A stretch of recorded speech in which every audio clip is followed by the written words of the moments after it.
Hello, hello, hello, and welcome to the Bad Boss with Anya Soto and Chloe McKenzie today. So excited to see you. The show was created.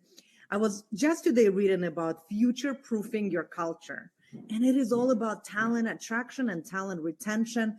So I'm so excited to speak with Chloe today. She's a head of people and culture at one of Canada's fastest growing marketing agencies, host of a leadership podcast called the Leaderful Inc., mama of two girls, and passionate about people development. Hi. Hi. Good to see you, old friend. Oh, no. So I was on Chloe's podcast. I think it's been like a couple of years now. It's probably over a year ago. Your podcast episode with me is actually still one of my most downloaded episodes. It was all about identity and belonging and all the different layers. So you're coming back for a new episode for sure. Thank you for being my guest, because I feel like we both have done so much work in this field, and I continue to build trust and I continue to build belonging. And that's why, as a director of people and culture, I'm so curious what makes a good boss, what makes a bad boss. Let me ask you first, do you have like a horror story of like a bad boss you had that you could share with us? Ooh. Like someone who was like, You know what? my I boss. have been fortunate to have many very good bosses, to be honest. But in my roles, I've definitely had colleagues and peers that have had terrible bosses. I definitely have conversations more with employees now that bring up things that give me pause to think, oh, this is really what makes for a good manager or a good boss or bad boss. So the feedback that I get most often about somebody who's having challenges with their manager is really around this topic of communication. And that could be not getting clear feedback, it's not getting clear direction. Sometimes it's not getting the support and the coaching and encouragement. Everybody has very different needs, but 80% of the time, it's a communication issue. I would agree with you, and we're seeing the same thing, right? That it's not that it's a bad communication. Often it's lack of communication, like you said, lack of clarity. People are like, "Oh, I didn't know that was the expectation. Oh, Mm-hmm. thanks for saying that to me." 6 months into a role, and you're like, "What happened with onboarding?" So, That's any right. like two things that make someone a bad boss outside of like, okay, someone who is not communicating or poor communicator. What else? People underestimate how much, the manager employee relationship is just like other important relationships in your life. It's an investment of time. It's taking time to understand, what does this person need? What's their position? What are the layers of their identity that are important? Because those things show up in the work and show up in how somebody operates in a team and how they work with their colleagues. So bad bosses tend to miss the upfront step of building that relationship as they would a new Yes. partner they're dating or a new friend in their life, and just being curious about a person so you know how to manage them differently, how to support them differently, and how to tailor their experiences in how your management style comes together. Yeah, I love the metaphor of like, it is true. It's like, why I always say so, like the metaphor of like it's any other relationship. So when we're building trust, right? Would you like buy a house with someone you don't trust? Would Absolutely you not. go on a vacation out of the country with someone you don't trust? So it's like, why do we not spend enough time building trust, psychological safety, right, in relationships? Mm-hmm. I love the metaphor. Like, yeah, think about it. Like, would you invest in time with someone that you just met or someone you're onboarding? So I know you kind of brought up a conversation, and again, like I'm like, yes, the feedback. Oh my God, Mm-hmm. everyone is so scared of feedback. My experience is that often when clients come to us and say, "Hey, can you please come in and teach our managers how to give feedback?" And I always go back to, if you don't have trust and psychological safety as a foundation, they will not give an honest feedback, and Mm-hmm. people will not receive that feedback well. It's like going back to that building trust. And of course, we have so many emotions around feedback. Mm-hmm. So I watched this video yesterday, and it was all centered around this concept of, why people lie or why people are dishonest, especially as it relates to something difficult, because you don't trust that the person receiving the feedback or on the other end of the conversation can handle the truth, and maybe yeah, you're more concerned about people pleasing yeah, than being honest and communicating something that's going to make a difference to them. We underestimate the fact that people want this feedback. They want to know where they stand with you. They want to know black and white some of the areas that in another room you're speaking about the challenges that they have. Tell me directly what it is that I need to yeah, work on. And yeah. every time I've had to, as an HR leader, reiterate or really just be formal in a feedback conversation, it's amazing. The employee says, "Wow, thank you so much for this. I wish I had I, known this sooner. I wish it had been clearer." And the manager was trying to be kind, but the lack of clarity did more harm than good. yeah, totally. And I think on the receiving end, right? Someone who is receiving, I need to know that you got my best interest at heart. Mm-hmm. And I feel like that is the difference. That again, if I took the time to build trust, and I trust that you're giving me feedback because you want to grow me, because you want me to do better in my job, that you don't only care about a bottom line results, but you care about me as a human being, as an employee, as your team member, I think I'm more likely to be open to honest feedback and be more grateful. Mm-hmm. That's Is that your exactly right. experience? Yeah. Absolutely. And it's also the trust that people change. Feedback is a point in time, but everybody has the opportunity and the ability to improve and to develop a skill and to evolve. So, without being able to communicate that feedback, we do somebody the disservice of understanding and believing that they can change and they can evolve if you are to provide them with really clear feedback and instruction and redirection on something that they're working on. Yeah, totally. And it brings me back to Chloe and I met in our coaching training. I was thinking the other day, I'm like, has it been like 10 It years or has it something? has been 10 years. No. Yeah, So, next okay, year, it's 10 been years. 10 years since you and I met. We went through the coaching, and the foundation of coaching, they always taught us that people are naturally creative, Creative, resourceful, resourceful, and and whole. That's all. right. And that's, you're taking me back to that, right? It's like not trusting that someone is resourceful and has the capacity, not trusting that nobody's broken, not trusting that they are creative and what they'll take it. So it's almost like that underestimating of your own strength and courage, underestimating of your people's resourcefulness. I love that you're bringing this up. So, as the fastest growing marketing agency, how are you guys approaching this, like creating a culture of feedback? Any tips you have? That's a great question. So I think training continues to be a really valuable way to do this, but it's also making it a part of everyday conversation and building it up like a habit or like a muscle. So if we think of our toolbox of all these people management things, knowing that, okay, this is a muscle. I have to like go to the gym, flex, build, learn by doing, learn by trial, and do it over and over and over again until I become good at it, and not shying away from every 6 months or worse. The year end review is when I get my first pass at Yeah, delivering difficult I know. feedback versus feeling like, okay, let's address it this week in status. Let's address it right after we've had our meeting or we're debriefing on a project. So we're trying to encourage our teams to feel like they can Timely. practice and they're going to be bad at it Mhm. at first, but it's a skill that they're going to develop and build just like many other very hard or very technical skills. Yeah, So really trying to just promote that as an area of continued learning. I love it. I love it. So, anything else that you wanna, I don't know, discuss, talk about, like what's relevant, what's important now? We're talking so much about like the future proofing organizations. We're talking a lot about I don't know, recruitment, talent attraction, talent retention. How do we scale and grow?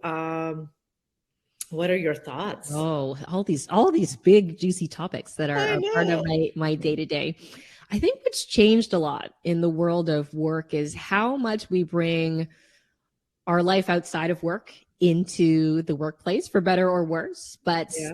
the lines are a lot more blended than they were decades ago, or even I would even say pre-pandemic. The pandemic really Totally. shifted. As soon as your meeting was in your living room with your I have kids with your kids popping onto the screen, there became a blurring of lines of what's personal Yeah. and what's work. So in the context of continuing to support teams, in context of communicating feedback and having tough conversations, know that there should be a consideration of the broader context of a situation. What is the person experiencing? What are the demands of life that have crept into work? Do they need actually different level of support and accommodation to be able to walk that line? It's very hard to put different parts of your life in different compartments these days. It really is close to impossible. So managers have to really own and develop that skill of empathy. All these timely topics as it relates to diversity, equity, and inclusion. It's worth spending the time to explore, knowing that all these layers make their way into the workplace and the work conversations. Totally. It's so interesting. I love what you're saying. It's like, it's just impossible, right? We can't ask like, yeah, we're going to build inclusion but can you leave that part of yourself outside of work, right? It's just so outdating. And I love that this generation, our generation, the next generation, they're not tolerating that anymore. And they're like, no, like, this is me. This is what I value. Like the whole like idea of like employee activism that is so present right now. It's like, this is a lifeline for people. This is not a choice. This is not like, oh, I'm going to choose to engage. It's like, no, this is my life we're talking about. Yes. And bringing those conversations. So it's like leaders were like, well, things are changed so much. I'm like, yeah, the world is different. And Totally. what was okay, I'm thinking even like 10 years ago, 7 years ago, what was okay at work, I would never allow that today. Totally. And this is the place where people are now spending the majority of their day are side by Yeah. side with their work colleagues, with their boss Yeah. might be the person they speak to literally more than any other human in the world, which is crazy, especially if you're a Yeah. single person. So being able to be available to your team and be ready to have deep conversations is going to be such an important place for managers to start to develop for sure. And I So would you, encourage, like, people are very forgiving. No, like, your direct reports don't necessarily expect you to have all the answers, but being able to ask the question and being able to have a direct conversation to say, I don't fully know the answer to this, or I'm not sure how to support you. Tell me how I can do that. People appreciate that level of openness and transparency. It's not about knowing exactly what to do, but it's about having the openness in the relationship to ask the question. and that is equity, right? Equity is that everybody will need different type of support. Everybody will need different type of influence. Everybody will need different type of mentorship, depending on where they're coming from, what skills they're bringing. So it's like, this is equity in action, I think. That's right. Is asking, how can I best support you? What do you need? Because some people will need, I need to check in every morning. I need you to help me with my priorities for the day. I'm all over the place. My schedule is all over the place. That was me last week. I reached out to my executive assistant. I'm like, we need to spend some time. Like, I see a lot of people on my schedule. I don't know who they are. How did they get on my schedule? Who are they? So it's like, that's what I need right now. And 2 weeks from now, it's going to be something else. And a month from now, it's going to be something else. And just remembering that it's not everybody needs the same. It's like everybody has weekly meetings. Some people are like, I don't need it. I'm fine. I'm like autonomous. I can function on my own, or even department by department. So do you guys kind of create, and again, I know I'm putting you on the spot because like I didn't ask you those questions, but I trust that you're resourceful. Is it like that every department kind of has their own meetings Style. or agreements or styles? Do you find that? Because I think like what sales needs versus from marketing versus HR, they're like have different needs and I don't know, rhythms, the way they Rhythms is the operate. right word. Rhythms is the right word. And I think oftentimes, especially as we learn from the people who have managed us in terms of things that we think make a great boss, and we probably bring those things into how we manage our direct reports, and vice versa. That boss did this, I never want to do this with my team. So I think there's naturally a bit of a context within some of the different departments, although we try to stick really close to our values at our company. We value, we're called SALT because of this value of salt of the earth, being people who are good, kind, humble, hardworking, honest people. So at least we go forward with that value in mind, but there's a different level of application for somebody who might be more technical, or somebody who sees their team every day, or somebody whose team is remote and all over the world. There are different cadences at which you would status, and different ways that you motivate them and engage them. So for sure, it's different flavor, but still very salt of the earth in terms of a value-based approach. Yeah, I love it. So it's like, here are the values. This is what's okay. This is what's not okay. These are the behaviors. And then you get to set your own rhythm to keep living those values, right? Because again, for some teams, it might be weekly, like morning huddle, and for others, it's not.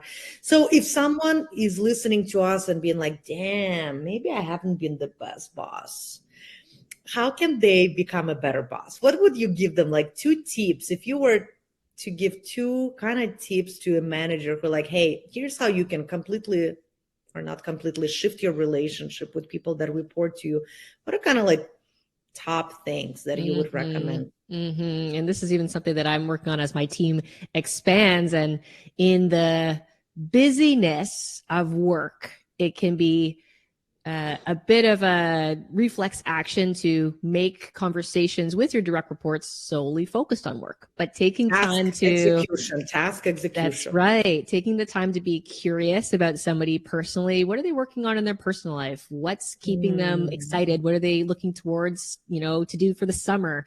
And even making some of your statuses outside of a Zoom meeting or a work meeting or a boardroom. Go have lunch, go get coffee, go, do things in a little bit of a different format so you can connect on a personal level, because it's very hard to get the work done if there's not that level of trust and engagement and an actual relationship there. So I'd say make it a little more personal, and, get outside of the office or your virtual Zoom office to make that time.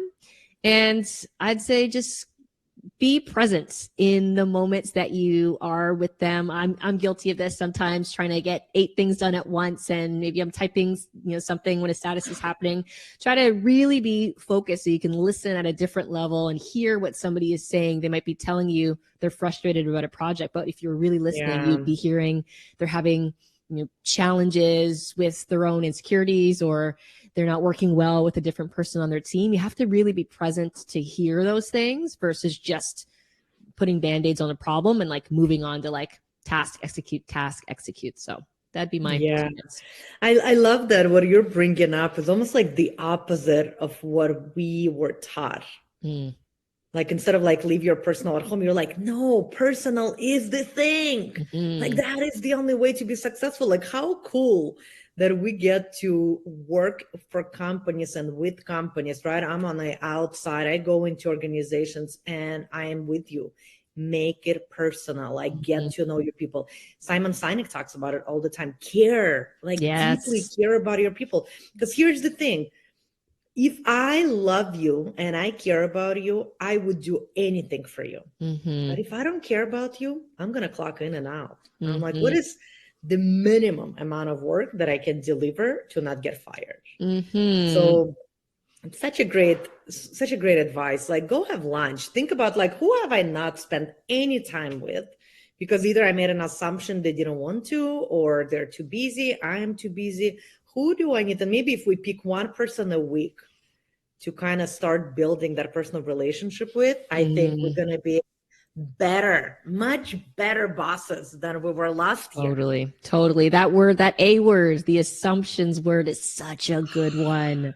Such a good one. You might have a level of assumption about people that you aren't as close to. Maybe you've made up a story about the fact that they don't want a deeper relationship or don't want to connect on that level. But is that really true? Can you challenge that a little bit to understand what they actually need? Or is it that they're just not comfortable enough because they don't know you? So challenging assumptions as it relates to your relationships with your team members is a really good use of time. That's a perfect momentum right here to be like, okay, let's bring it home. Thank you so much. Thank you for saying yes. I know you're so busy. Thank you for being a guest. Thank you for sharing your experience. And together we get to create better bosses. Thank you for inviting me. This is such a great use of time. I think a lot of people want to be better bosses. So I love this content series, and I'm looking forward to tuning into some more tips, even for myself. Okay, sounds good. I'll see you on the other side. Sounds Thanks, Chloe. good. Thank you. Ciao. Bye-bye. Bye.